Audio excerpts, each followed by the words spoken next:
আল্লাহু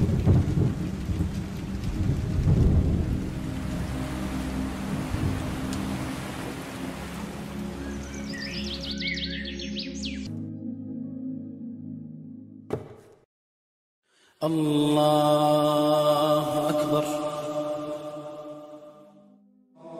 820 কোটি জনসংখ্যার আমাদের এই পৃথিবীতে মুসলিম আছে প্রায় 190 কোটি।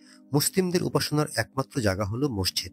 ঠিক এই মুহূর্তে যখন ভিডিওটি করছি তখন পৃথিবীর মোট মসজিদ সংখ্যা কত জানেন?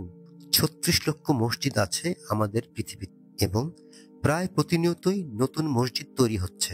আসসালামু আলাইকুম দর্শক, টপার্স 10 চ্যানেলে আপনাকে স্বাগতম। চলুন আজকের টপার্স 10 এর ভিডিওতে জেনে আসব পৃথিবীর সবচেয়ে বড় 10টি মসজিদের পরিচিতি। সবচেয়ে বেশি ধারণ ক্ষমতা সম্পন্ন 10টি মসজিদকেই আমাদের তালিকায় স্থান দিয়েছি।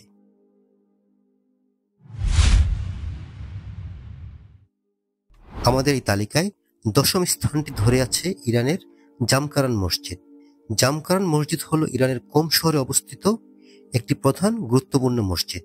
কোম শহর থেকে 6 কিলোমিটার পূর্বে অবস্থিত মসজিদটি 373 হিজরি সনের 17 রমজান 22 ফেব্রুয়ারি 984 খ্রিস্টাব্দে জনৈক শেখ হাসান ইবনে মুতলিহ জামকারানি মোহাম্মদ আল মাহদি দ্বারা প্রতিষ্ঠিত হয়। জামকারান মসজিদে 5টি গম্বুজ এবং 2টি মিনার রয়েছে। 3,70,000 বর্গমিটার আয়তনের এই জামকারান মসজিদের ধারণ ক্ষমতা আনুমানিক 1.5 লক্ষ মুসল্লিদের। আমাদের তালিকায় 9ম স্থানে আছে তাজ উল মসজিদ। ভারতের মধ্যপ্রদেশের ভোপালে অবস্থিত একটি মসজিদ। এটি ভারতের সর্ববৃহত্তম মসজিদ।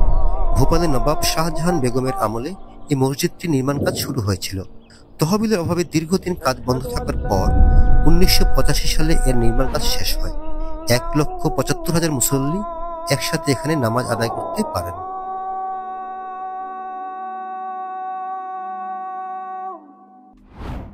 তালিকায় 8 নম্বরে আছে ইন্দোনেশিয়া অবস্থিত ইস্তিকলাল মসজিদ। ইন্দোনেশিয়া 1945 সালে নেদারল্যান্ডস থেকে স্বাধীনতা লাভ করে। এই অর্জনের কৃতিত্ব স্বরূপ দেশটি ইস্তিকলাল মসজিদ নামে স্বাধীনতা মসজিদ তৈরি করে। আরবিতে ইস্তিকলালের বাংলা অর্থ স্বাধীনতা।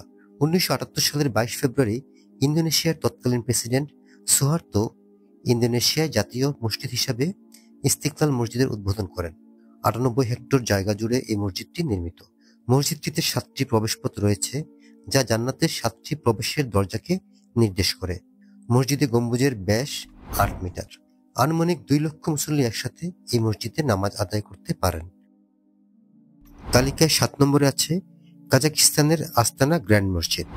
আস্তানা বড় মসজিদ হলো কাজাকিস্তানের আস্তানা নামক স্থানে একটি মসজিদ। মসজিদের প্রধান গম্বুজটি বিশ্বের সবচেয়ে বড় গম্বুজ, যার উচ্চতা প্রায় 83.2 মিটার। কিবলার দিকে মুখ করে দেয়ালে আল্লাহর 99টি নাম খোদাই করা আছে। 2,30,000 মুসল্লি একসঙ্গে এই মসজিদে নামাজ আদায় করতে পারেন। আমাদের তালিকায় 6 নম্বরে আছে পাকিস্তানের ফয়সাল মসজিদ। ফয়সাল মসজিদ পাকিস্তানের বৃহত্তম মসজিদ, যা পাকিস্তানের রাজধানী ইসলামাবাদে অবস্থিত। মসজিদটি 1986 সালে প্রতিষ্ঠিত হয়। তুর্কি স্থপতি ভেদাত ডালোকে এর ডিজাইন করেন।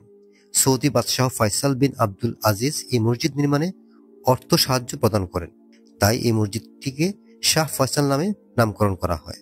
1,30,000 বর্গমিটার এরিয়া জুড়ে নির্মিত ফয়সাল মসজিদে আনুমানিক 3 লক্ষ মুসল্লি একসঙ্গে নামাজ আদায় করতে পারেন। আমাদের তালিকায় 5ম স্থানে আছে মুসলিমদের প্রথম কেবলা এবং মক্কা মদিনার পর সবচেয়ে গুরুত্বপূর্ণ স্থান মসজিদুল আকসা। মসজিদুল আকসা বা বাইতুল মুকাদ্দাস হলো জেরুজালেমের পুরনো শহরে অবস্থিত ইসলামের 3য় পবিত্রতম মসজিদ। এর সাথে একই প্রাঙ্গণে কুব্বাত আস-সাখরা, কুব্বাত আস-সিলসিলা ও কুব্বাত আন-নবী নামক স্থাপনাগুলো অবস্থিত। খলিফা উমর বর্তমান মসজিদের স্থানে একটি মসজিদ নির্মাণ করেছিলেন। পরবর্তীকালে উমাইয়া খলিফা আব্দুল মালিকের যুগে মসজিদটি পুনর্নির্মিত ও সম্প্রসারিত হয়।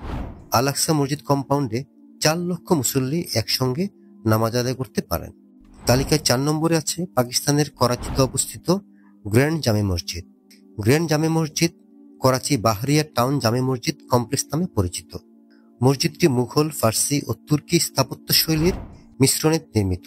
মসজিদে একসাথে 8 লক্ষ মুসল্লির স্থান সংকুলান হয়। তালিকায় 3 নম্বরে আছে ইরানের রেজা শ্রাইন মসজিদ। ইমাম রেজার মাজার ইরানের মাশহাদে অবস্থিত অষ্টম ইমাম আলী রেজার মাজার শরীফ। এটি মূলত রেজা শ্রাইন মসজিদ। আয়তনের দিক থেকে এই মসজিদটি পৃথিবীর সর্ববৃহৎ। কমপ্লেক্সের ভিতরে গুহার সাদ মসজিদ, একটি জাদুঘর, একটি পাঠাগার, 4টি শিক্ষা প্রতিষ্ঠান, একটি সমাধিক্ষেত্র, রাজাভি ইউনিভার্সিটি অফ ইসলামিক সায়েন্স, জিয়ারতকারীদের জন্য খাবার ঘর, সালাত আদায়ের জন্য বিশাল কক্ষ রয়েছে। মূলত এত কিছু একত্রে থাকার কারণে একে মাজার শরীফও বলা হয়। এখানে একটি কোরআনের জাদুঘর রয়েছে। এখানে একত্রে 12 লক্ষ মুসল্লি নামাজ আদায় করতে পারেন। তালিকায় 2 নম্বরে আছে মসজিদুল নববী। মসজিদুল নববী হযরত মুহাম্মদ সাল্লাল্লাহু আলাইহি সাল্লাম কর্তৃক প্রতিষ্ঠিত মসজিদ, যা বর্তমান সৌদি আরবের মদিনায় অবস্থিত। হযরত মুহাম্মদ সাল্লাল্লাহু আলাইহি সাল্লাম হিজরত করে মদিনায় আসার পর এই মসজিদ নির্মিত হয়। হযরত মুহাম্মদ সাল্লাল্লাহু আলাইহি সাল্লামের বাসগৃহের পাশে এই মসজিদটি নির্মিত হয়েছিল। তিনি নিজে ব্যক্তিগতভাবে মসজিদের নির্মাণ কাজে অংশ নিয়েছিলেন। মসজিদের মধ্যে ছোট কিন্তু বিশেষ এলাকায় রয়েছে, যা রিয়াদুল জান্নাহ বা জান্নাতের বাগান বলে পরিচিত। রিয়াদুল জান্নাহকে জান্নাতের অংশ হিসেবে দেখা হয়। মসজিদুল নববীতে একত্রে 15 লক্ষ মুসল্লি নামাজ আদায় করতে পারেন। তালিকায় 1 নম্বরে আছে মক্কার হেরেম শরীফ বা কাবা শরীফ। মসজিদে হারাম হলো সৌদি আরবের মক্কা নগরীতে অবস্থিত একটি মসজিদ, যা মুসলমানদের প্রধান ধর্মীয় স্থাপনা। মসজিদটির আরো কিছু গুরুত্বপূর্ণ স্থানে রয়েছে হাজরে আসওয়াদ, মাকামে ইব্রাহিম, সাফা ও মারওয়া ও জমজম কূপ। পবিত্র কুরআনে উল্লেখ আছে যে ইব্রাহিম আলাইহিস সালাম এবং তার পুত্র ইসমাইল আলাইহিস সালাম মিলে একটি স্থাপনার ভিত্তি নির্মাণ করেন, যেটিকে বিশেষজ্ঞরা কাবা হিসেবে চিহ্নিত করেন। আল্লাহ তাআলা ইব্রাহিম আলাইহিস সালামকে জমজম কূপের নিকট আদম আলাইহিস সালামের তৈরি স্থাপনার সঠিক স্থানটি প্রদর্শন করেন এবং ইব্রাহিম আলাইহিস সালাম ও ইসমাইল আলাইহিস সালাম সেখানে কাবা নির্মাণের কাজ শুরু করেন। 40 লক্ষ মুসলিম এখানে একত্রে নামাজ আদায় করতে পারেন। এই ছিল আমাদের আজকের আয়োজন। সকলকে ধন্যবাদ। আসসালামু আলাইকুম।